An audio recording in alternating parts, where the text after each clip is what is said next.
Hey. Okay, we're on. Hey moms, it's Katie. Please don't mind the mess. This is moving mom over here. I can't find anything, but I did find my coffee and my toothbrush, so we're good. Those are the two most important things. I don't even know what's behind me right now, but anyway. So what are we talking about today, Beth? So we are talking about our second of the 5 love languages, which is quality time.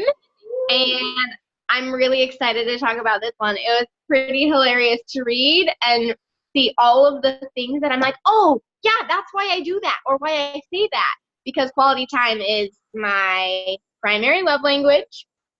And I'm realizing it's a lot of people's recently. I've been talking to people and I'm like, oh, quality time is important to you, isn't it? And so I think that's useful just in our relationships with other people, knowing what love language they have. Pretty That's important. a great point. So as you've been reading the book, you've been realizing some things about people that you're learning about. Yeah. And it brings a element of strength to the relationships and bonds that I have with those people because I can understand them on a different level. Cool. And that's kind of what quality time was all about understanding your spouse. So funny thing that I had to laugh at. It talks about dead seas and babbling brooks and how usually those two kinds of people are married to each other. And a dead sea is somebody who would rather not talk and is really great at just listening. And a babbling brook is someone who talks and talks and talks and talks and talks. Guess which one I am? The brook? Yes. Who are you, Katie? What am I? Definitely the brook. Yeah. I'm wondering if more women are brooks than men. Well, I don't know. I happen to think my husband's also a brook, so. That's interesting. Yeah. It's rare that you will find 2 babbling brooks together because they have to learn to listen to each other. So how have you guys done that? And that's what's been going on and what we've been working on. So you're very, very, very right about that. Listening skills in the Lambert house, not so much. Talking skills, great. Probably why you're both real estate agents. Probably. So tell me a little bit about what hit home to you and what do you think would hit home mostly to our audience members that are of this love language? So actually it kind of came at the end. It says, so in the paper copy, it has a your turn at the end of every chapter. And the your turn is what in your marriage detracts you from spending quality time. So first, let's just describe quality time because it was interesting to me the way that the author describes it. Undivided attention, and that can be things like going for a walk and just talking. It can be things like doing each other's hobbies together. It can be things like going to a restaurant but actually talking and not spending time on your phone or just looking around at everything else. And so I'm sitting here thinking, like, one, I know that my cell phone and Facebook are a really big detraction from quality time with my spouse. Mm-hmm. And it's something that he and I have both brought up to each other on separate occasions about how, like, when we're together, we should be together, like, focused on each other and not on all these outside things. So how do you balance that when your business or your work could largely be based on that communication? We're not perfect at it, but one thing that we occasionally do, we'll put our phones in a separate room and just recognize that, like, if it's an emergency, people know where we live. Right. Like, they know. Right, because let's face it, I mean, at some point, you just have to, people can wait. Yeah, I mean, the most important relationship you're going to have on this planet is that with your spouse or your significant other. Mm-hmm. And they should be your best friend. So we should treat them like they're our best friend and give them that attention and that time that they deserve. Mm-hmm. Agreed. And kids too. We can throw kids in that basket. Absolutely. Yep. Kids are definitely, and that was something too, like quality time for your family was another big thing that was touched on a little bit in this book, but it stood out to me, like spending time as a family doing family activities like going to the park or having a picnic or playing games at home. Family vacations is another way to spend quality time. And one thing that I think we in this busy society have a hard time with is finding that time to spend with our family. Mm-hmm. So, Katie, what are ways that you guys have found time to spend together as a family? Because I know you're pretty good at this. Time block. So my day, so we're not perfect and we allow ourselves to be imperfect, okay, first and foremost. But the typical structure of my day allows for about a 3-hour block in the late afternoon, evening, 3, sometimes 4 hours, and then in the early morning where we're doing breakfast together in the morning, getting ready for school, all that jazz.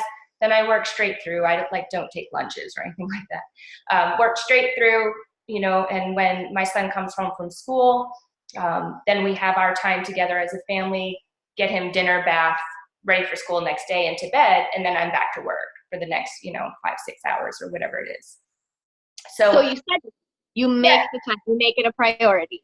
You have to. I feel like you have to, because if you just leave it up to, we'll do that when we have time, and time never comes. I mean, there's always something there. So you have to be sort of strict with it and think to yourself, well, if you had scheduled an appointment with a client or if you scheduled a doctor's appointment, you'd be there, right? Same idea. Yeah, it is. Definitely. I agree. I think scheduling a date night with your spouse or your significant other is huge. Like, you have to schedule it and put it in a calendar. Otherwise, it's not going to happen. And then scheduling that family time in too is so important. Yeah, absolutely. And so I have a question for you that I'm just kind of interested in now that you know that you're probably pretty heavily, your main love language is probably quality time, right? Yeah.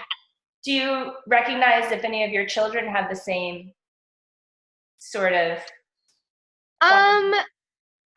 Not yet.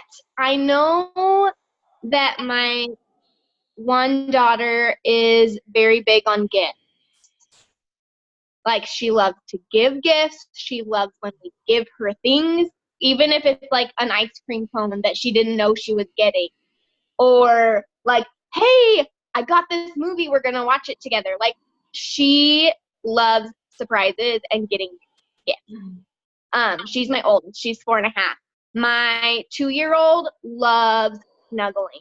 Like, her big love language is probably physical touch. She wants to snuggle. She wants to play with your ear. She wants to hold your hand. She wants to be on top of you, like, all the time. And so those two, I know. The baby, I don't know yet. Right. She's only 9 months old. Cool. I always wonder, like, how far the apple really does fall from the tree. So it's just one of my big curiosities. Yeah, it is funny because I do see a little bit of quality time in my oldest, in the sense that she wants to be listened to. Like, if she's in trouble and we're trying to explain to her, like, hey, that's not okay, but we're not letting her talk and explain herself first, she gets really upset. And she's like, just let me talk. Like, she'll yell at us. And so that's when we know, like, we need to listen and let her talk. And that is one form of quality time, is listening and letting the other person talk. So there is that aspect with her. It's kind of funny, though, that she's a gift giver, because both my husband and I, that's our lowest score. Like, 1s and 2 score instead of like the 10, 11, 12 score. So that's funny. We score really low for gifts, but it is funny. I wonder where she got it from. Probably my mom. My mom is the gift giver. Oh, that's cute. So my dad is quality time, though. Like, that's his. And I am a lot like my dad. So that is the apple falling far from the tree, not so much there. Right. Oh, it's funny. The older I get, the more I'm like my parents.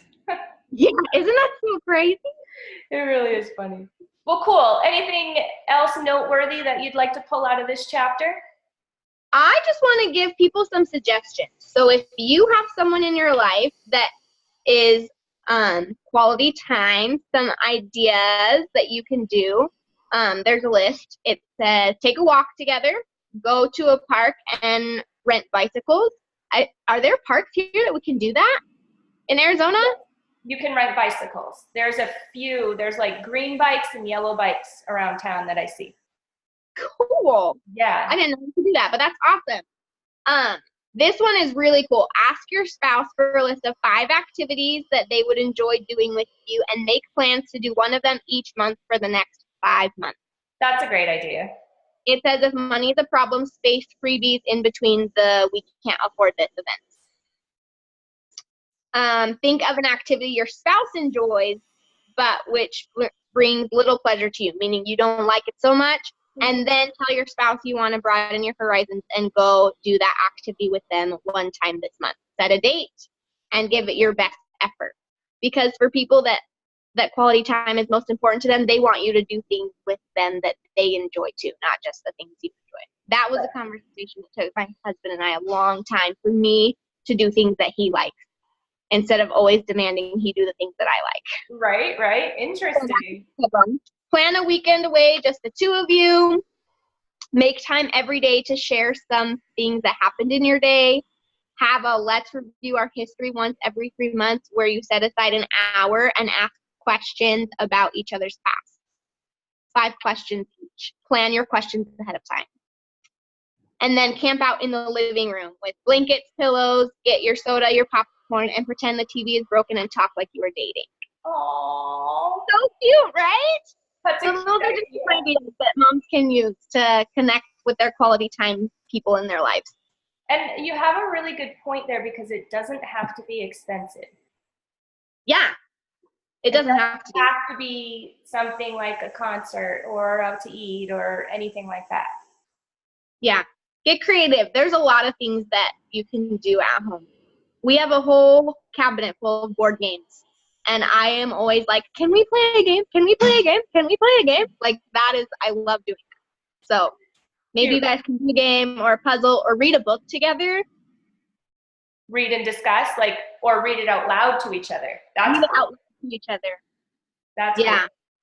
Yeah. So there's lots of things that you can do that are inexpensive and still fulfilling that quality time cup.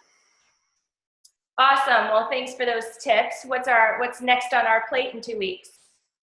So the next one is receiving gifts, which we kind of touched on. So I'm excited for that one. Receiving gifts. Not mine. Is it yours? No. No. All right. I am acts of service, and then probably that's it. So quality time too. That's acts of service and quality time. Yeah. So this will be a fun one for us to discuss. We'll have to have people give us some feedback. Yeah, totally. I absolutely agree because it's neither one of ours, so we don't know. Yes. Well, hopefully you all moms will help us out there and join us in 2 weeks with that. In 2 weeks. And we also have a special surprise coming up next week, right? Yes. I have to go finish that up later this afternoon and send it on to you so that we can get it posted. Whee! Awesome. All righty. All right, lady. Well, thank you so much, Mama. Thank you. Bye. Bye.